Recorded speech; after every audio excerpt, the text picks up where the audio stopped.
mentioned this last time, but obviously you were a late call-up to camp last month. You go right in, you start 2 games, you play 90.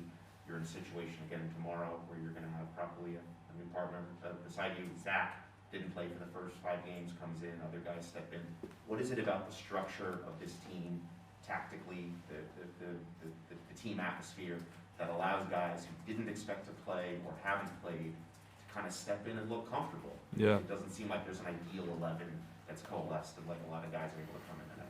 Well, I think, for the majority of the group, we've had a lot of experience under Greg and this coaching staff, and we do a lot of work kind of behind the scenes of going through tactics, going through formations, watching position-specific video, getting on the same page with other teammates that maybe you haven't played with as much in a game. But, there's a lot of trainings, there's a lot of sessions where we do get to mix and match, we play next to each other, we learn different tendencies, and I think that's kind of helped us prepare, and then ultimately, the mindset of everyone saying, hey, if this is my chance, I'm getting called on, I'll be ready to go, has been really good from the group, whether you're starting, coming in as a sub.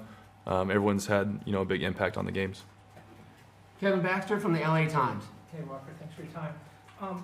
Correct me if I'm wrong, but I believe your first game was with Bruce, and then you really got part of the program under Dave and into Greg Verholter. That's a unique situation with a national team where everyone is kind of young and coming up at the same time, after the 2017 thing.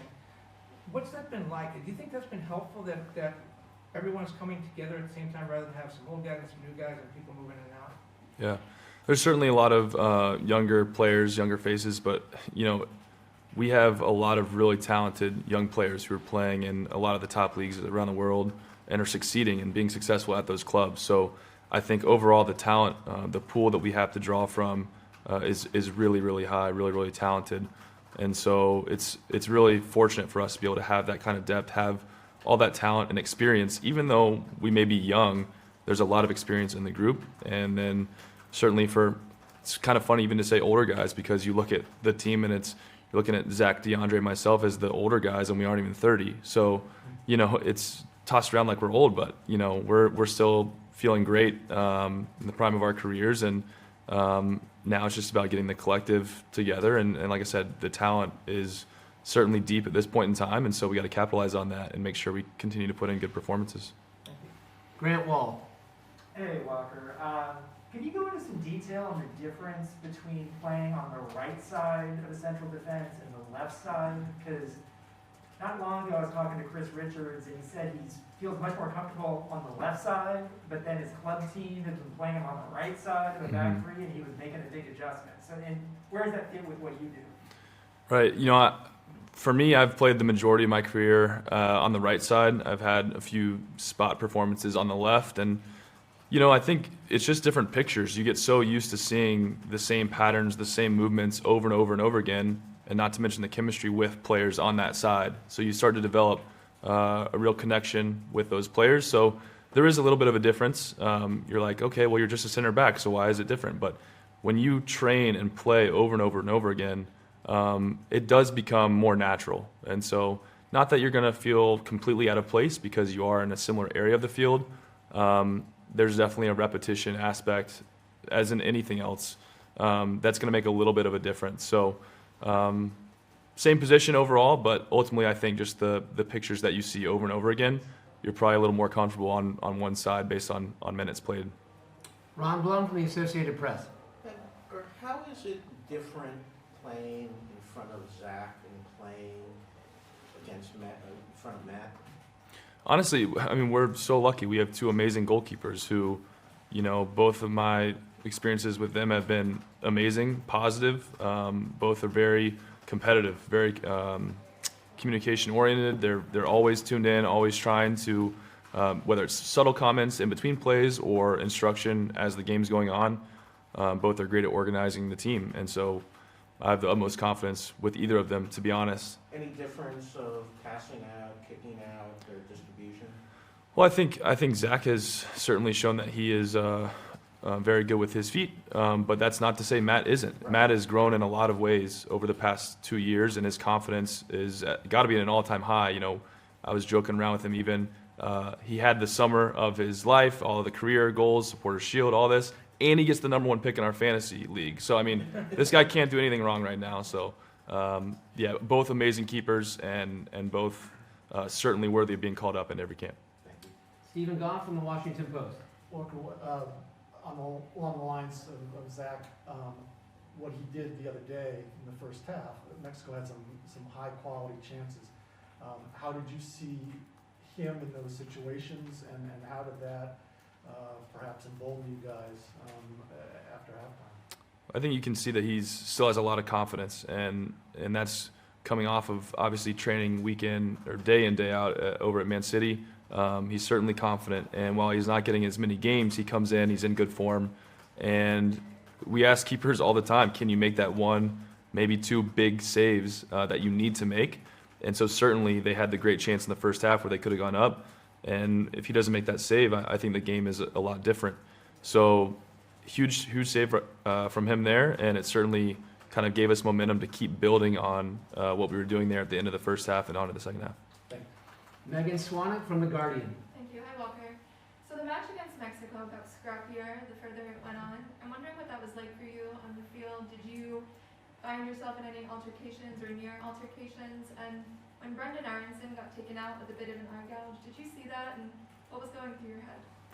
Yeah, I think it's something that we expect anytime that we play a rival, especially Mexico. Those games are a little bit different, but in terms of a Mexico-USA game, I thought it was actually pretty tame. Certainly the moment with Brendan over there was kind of funny seeing the shock on his face after he kind of got mauled about 2 or 3 times in a row. I was wondering what was going on. But that's the nature of these games, is they're competitive. We're all fighting for a World Cup qualification, and there's going to be intensity, going to be moments of scrappiness. So honestly, it wasn't too crazy, too out of the ordinary, but certainly enough to make sure that we were still kind of on edge and ready to step in if we needed to. Paul Tenorio from The Athletic. Hey Walker, I wonder just for yourself, trying to break into this team, into this lineup, one thing that Greg likes is center backs being able to pass the ball, to break lines with passes, and that was one question mark that people had about you. Could you do that consistently? And it seems like in these last few performances you've had, you've made a point of making those passes consistently and trying to show that that's a part of your game. How much was that something that you kind of consciously worked on, both at the club level and whenever you were in camp here? And you know, how was your mindset in trying to prove that you could be a starter for this team?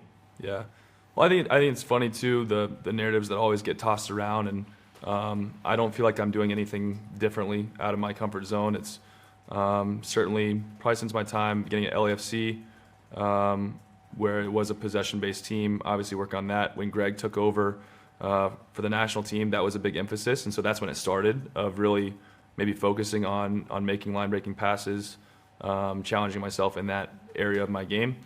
So I don't think it's anything where I'm coming into camp thinking, oh, I need to make some line-breaking passes to, earn a spot in the team. It's just playing my game and trying to be consistent, trying to be play within my strengths, and yeah, I'm not really thinking too much about the number of passes between the lines to try and solidify a spot. Daniel Nora from Univision. Hi, Walker. Thank you for your time.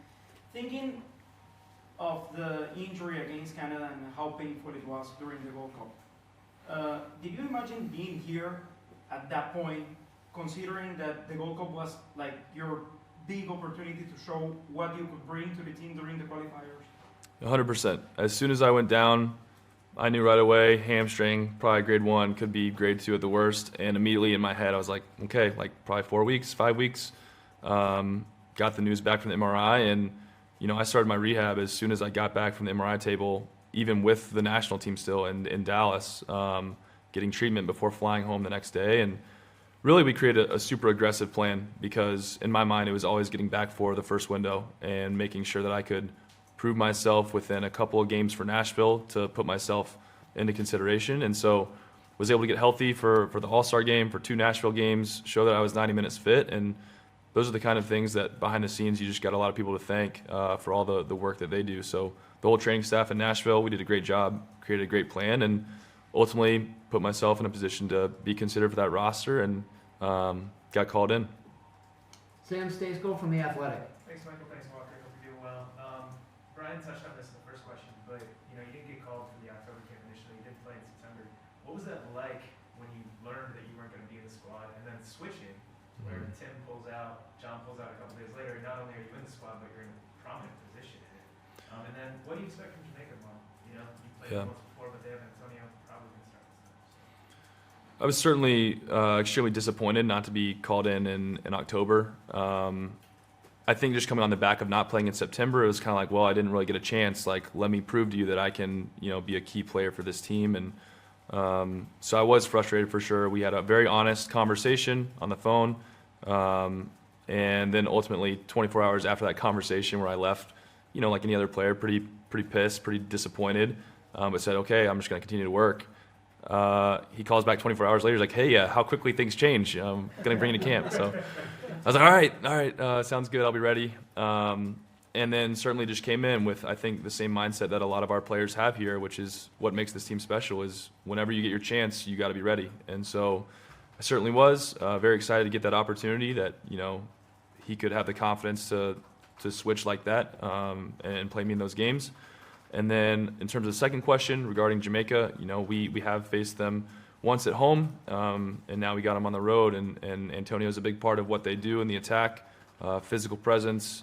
They certainly have a couple attacking pieces that are able to create. And so for us, it's about not letting the last game affect what we're doing this game. And it's another chance for 3 points. It's a big opportunity for us to continue to climb up in the standings and put ourselves closer to the ultimate goal, which is qualification.